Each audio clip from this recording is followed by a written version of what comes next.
I think it was this week. I don't know, time is just so weird this year.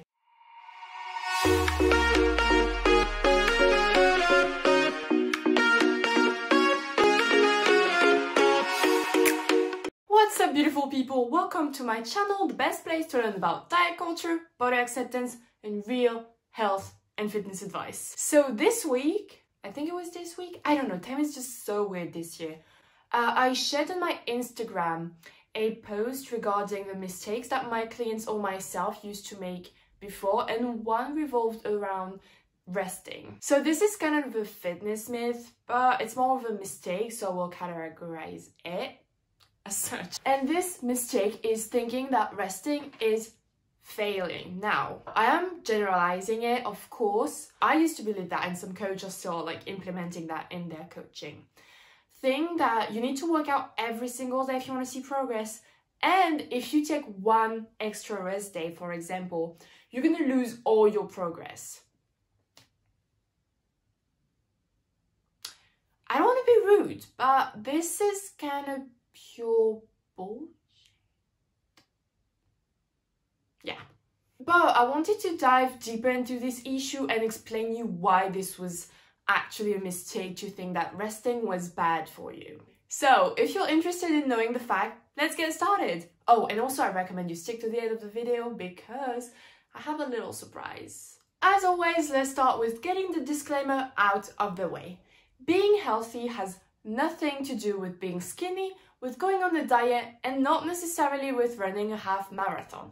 We all have a different definition of what healthy is. It's really personal, and you get to decide it as you go. So you can't really copy anyone. It's something that you have to find out for yourself. Each body is different. We are all meant to be different, and you can be healthy no matter your size, your weight, your shape. Remember, you are more than a number on the scale, a clothes size, you're more than a body in general. Now that we have this loud and clear, let's get really started. Okay, let's get straight into the subject. Why do we rest? I wanted to start first with what happens when you don't rest, as advised by some people. So I will divide this into two sections. First, rest days, and then sleep. Well, actually the other way around, because I will start with sleep. But yeah. So what happens when you don't sleep? Good question. When you're sleep deprived, your metabolism basically slows down, so you can save on the energy that you basically didn't get through sleep. It also increases your appetite through an increase of cortisol. So it's basically asking for like a way to get more energy. Since you didn't get it through sleep, it's going to try to get it through food. And it also increases the ghrelin hormones, which is responsible for hunger. And therefore, it also decreases the leptin hormones, which is responsible for fullness, which explains why when you're tired, you are more hungrier more often. Also, have you noticed that the more sleep deprived you are, the poorer your food choice is? Because when I'm tired, I will go for like sugar just to give my body like a little kick of energy, you know? So this kind of goes with like the full cycle of not sleeping enough, therefore needing energy and getting it through food or coffee. But this is really why the lack of sleep is correlated to obesity in some ways. It's also related to stress. So when you're tired, you feel moody, you're more likely to make bad decisions, get into conflict, and overall be grumpy all day. And you're not really likely to want to go to the gym, for example, or work out.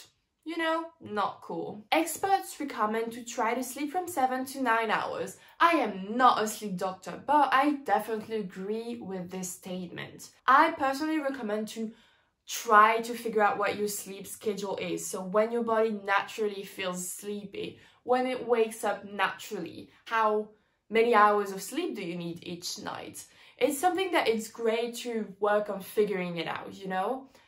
For example, I noticed that 7.5 hours to 8 hours is what I usually do, but I can totally be knocked down for 9+ hours after really intense training. So listening to your body is really important. Now let's talk about rest, shall we? So as I said a little bit before, some people think that in order to really improve your fitness performance, you have to work out every single day and you should not be taking rest days. And I'm totally guilty of having that thought before, because when I was training for my race, only at the beginning of this year, I was training 6 to 7 times a week. So I was running a lot, I was going to the gym every morning, and like my job consisted in me walking all around London all day long.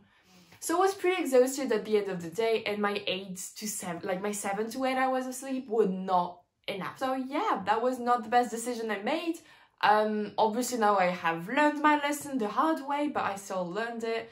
And this is why I'm sharing it, so you don't have to make the same mistake. That being said, this means that not taking enough rest days, instead of actually improving your performance, could like do the opposite, and you would just see a decrease in your progress, in your performance, and you may even like lose fitness due to the lack of sleep and the lack of rest. And this is called overtraining. So we talk about overtraining when someone works out too much and doesn't fuel their body enough to make up for like the energy spent during their workouts. And so they're not letting their body recover enough from one workout to the other, and like accumulative. This is when the body really is like, okay, I'm done, stop it. And this is when you really see like a decrease in your progress. You may even be ill, get injured, extremely exhausted. You can definitely be sick and lose your periods. I don't think I want to get too much into overtraining. Maybe I'll do a separate video someday, but this is basically the basics. So how much exercise per week is overtraining? Well,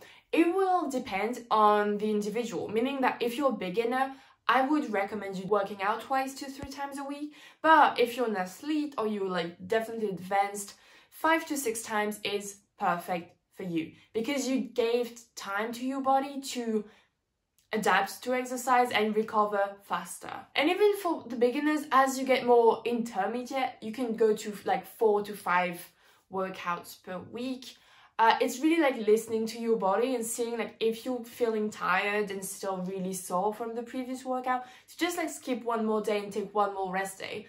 It's fine. It's not a failure. It's just you're listening to your body, and this is actually great. And also what you do on your rest days basically depends on like what you feel like. For example, there are days like you can do absolutely nothing, which is pretty cool. Just going for a walk. You can also like do some stretching, yoga, something like that. Or just an activity that you enjoy that is not part of your training, like swimming, rock climbing, I don't know, biking if that's something you like, hiking. You know, it's just pretty much up to you, as long as it's like not too intense, because it shouldn't leave you so tired that you can't do your actual workouts as well. So based on what I said previously, it's pretty safe to say that sleeping enough is important and taking enough days is important. This is going to be something that you experiment for yourself, and maybe will change as you get more advanced in your fitness level, I would say. Try to figure it out, like figure out how many hours of sleep you need every night.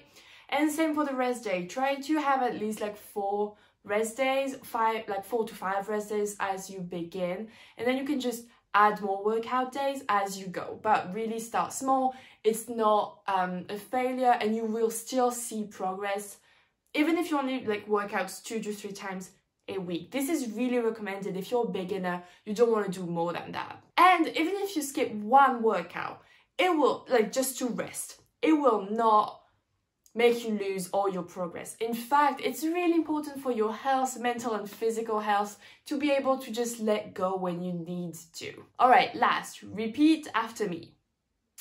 Resting is not failing. It's making sure my body can cope with my trainings. I must listen to my body and take the rest it needs, even if it means skipping a workout. It's fine. I promise it's fine. Time for the surprise.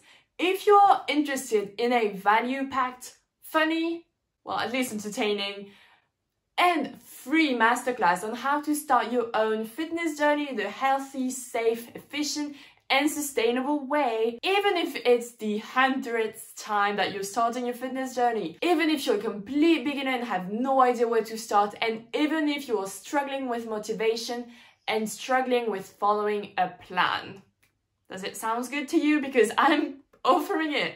So if you're interested in learning the facts, the science, and my experience in starting my own journeys so you can start yours. Click the link down below to register. I would love to see you there. There you go. I really hope that you enjoyed this video. If you did, don't forget to subscribe and give me a thumbs up. Deeply appreciated. I really enjoy making those types of videos where I like highlight the mistakes that I have made or that you guys may be making. And again, don't forget to check the description down below where I will write all the useful resources for you guys. And while we're waiting for next week's video, definitely check my Instagram out where I share daily stories on how I lead my healthy yet balanced lifestyle. In the meantime, take care of yourself, guys. Bye bye.